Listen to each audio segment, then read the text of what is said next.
নারীকে ধর্ষণ করা, সেই ধর্ষণেরও নানান শব্দের প্ররোচনা আমরা দেখেছি, নানান শব্দের প্রচলনা আমরা দেখেছি।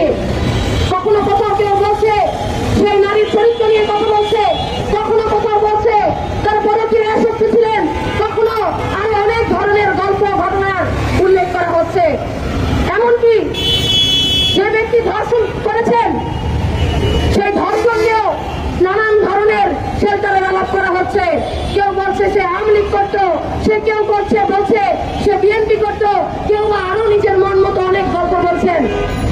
এত গল্পের মাঝে যা ঘটেছে সেটা হচ্ছে একজন নারীকে যে ধর্ষণ করা হলো সেটা যে কান বরাবর দাঁড়িয়ে প্রত্যেকটি নির্যাতনের ঘটনাকে ভিডিও ধারণ করা হলো এবং সেই ভিডিওকে আবার সামাজিক যোগাযোগ মাধ্যমে ছেড়ে দেওয়া হলো। এই পুরো প্রক্রিয়ার মধ্য দিয়ে বাংলাদেশের শুধু ওই মুরাদনগরের নারী নয়, প্রত্যেকটি নারীকে যে হেনস্থা করা হলো, প্রত্যেকটি নারীর যে মর্যাদা নষ্ট করা হলো, বাংলাদেশের যে একটি আইন বিভাগ আছে সেই আইন বিভাগকে পায়ের নিচে যে পদদলিত করা হলো, এই পুরো গল্পটি নাই হয়ে যাচ্ছে। আমরা আজকে দাঁড়িয়ে বাংলাদেশের জন্য যেটা প্রয়োজন সেই গল্প বলতে চাই। আমরা বলতে চাই যে একজন নারী সে যে ধর্মেরই হোক না কেন, হিন্দু মুসলিম খ্রিস্টান বৌদ্ধ কিংবা অন্য যে কোনো জাতিগোষ্ঠীরই হোক না কেন, যে কোনো নারীর উপর অত্যাচার করা হলে, নির্যাতন করা হলে, তার উপর তাকে ধর্ষণ করা হলে সেই পুরো ঘটনাকে নির্যাতন হিসেবেই দেখতে হবে, অত্যাচার ধর্ষণ হিসেবেই দেখতে হবে। এখানে অন্য কোনো চোখ দিয়ে দেখার কোনো সুযোগ নেই। কোথায় সংখ্যালঘু আর কোথায় সংখ্যাগুলো এই হিসাব নির্যাতনের আবেদনে আসে না। আমরা প্রত্যেকেই নির্যাতনের মাপকাঠিতে এক জায়গায় আছি, আমরা প্রত্যেকে নির্যাতিত হচ্ছি। এমন কেউ বলতে পারবে না যে শুধুমাত্র কোন একটি বিশেষ গোষ্ঠীকেই নিপীড়ন করা হচ্ছে। ফলে বন্ধুরা, আপনারা যারা বিভিন্নভাবে বিভাজন তৈরি করতে চান বা বিভিন্ন বিভাজনের রাজনীতিতে করছেন, তারা বুঝে রাখুন আমরা প্রত্যেকেই নিপীড়িতের অংশ, আমরা প্রত্যেকেই সেই নির্যাতিত মুরাদনগরের বনের অংশ। আজকে প্রত্যেকে আমরা বাংলাদেশের প্রত্যেকটি নারী ওই মুরাদনগরের নারীর সাথে ধর্ষণের শিকার হয়েছে, কারণ আমরা ওই মুরাদনগরের নারী বাংলাদেশের প্রত্যেকটি নারীকে প্রতিনিধিত্ব করছে।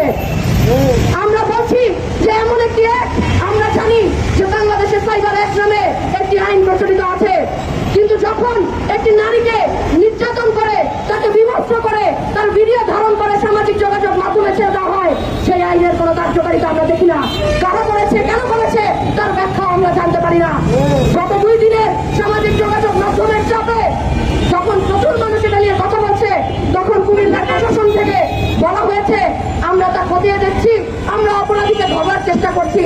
ধিক্কার জানাই আপনাদের এই চেষ্টাকে, যেখানে আপনারা একজন ধর্ষণকারীকে বিচারের আওতায় আনতে পারেন না, তাকে গ্রেফতার করতে পারেন না। আপনাদের মতো কুলাঙ্গার প্রশাসন এই বাংলাদেশের প্রয়োজন নাই। আমরা বলছি বাংলাদেশের প্রশাসনের শক্তি যদি নিশ্চিত করতে না পারে, এই রাষ্ট্রের মধ্যে রাষ্ট্রীয় যে বাহিনী, সেই বাহিনী যদি রাষ্ট্রের নাগরিকের সেবায়, রাষ্ট্রের নাগরিকের নিরাপত্তায় নিয়োজিত হতে না পারে, তাহলে এই বাহিনীকেও আমরা পুনরায় সংস্কার করতে চাই।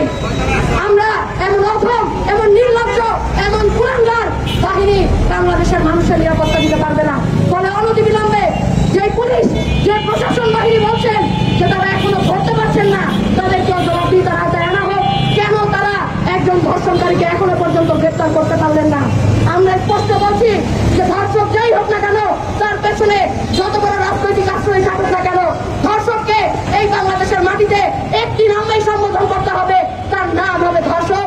তার বিচার হবে আদালতে, সে থাকবে বাংলাদেশের মানুষের নজরে।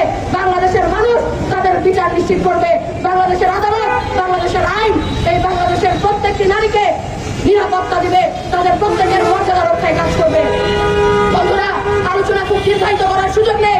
আমরা স্পষ্ট বলছি প্রত্যেকটি ধর্ষণের বিচার এই বাংলাদেশে নিশ্চিত করতে হবে। এটা ভুলে যাওয়া উচিত না। গত কিছুদিন আগে আমরা দেখেছি ভোলার একজন শিক্ষার্থী ইস্পিতা, তাকেও কিভাবে ধর্ষণ করে তাকে পানিতে ফেলে দেওয়া হয়েছে, তারপর তাকে নিয়েও নানান গল্প রটা হয়েছে। আমরা বলছি 5 আগস্টের মধ্য দিয়ে আমরা একটা নতুন বাংলাদেশ যাত্রায় এসেছি। এই নতুন বাংলাদেশ যাত্রায় আমরা কোনো গল্পে বাংলাদেশের মানুষ আর ভুলাবে না, বাংলাদেশের মানুষকে আর কোনো গল্পে ভুলানো যাবে না।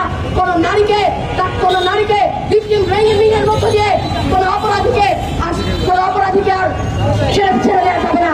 আমরা বলছি প্রত্যেকটি অপরাধের সুষ্ঠু তদন্ত করতে হবে। কিংবা মুরাদনগরের সেই নারী, প্রত্যেকটি ধর্ষণের ঘটনা সুষ্ঠু তদন্ত করতে হবে এবং প্রত্যেকটি ধর্ষককে শাস্তির আওতায় আনতে হবে। বাংলাদেশের মানুষের সামনে এই জবাবদিহিতার, এই শাস্তির, এই বিচার ব্যবস্থার নজির তৈরি করতে হবে।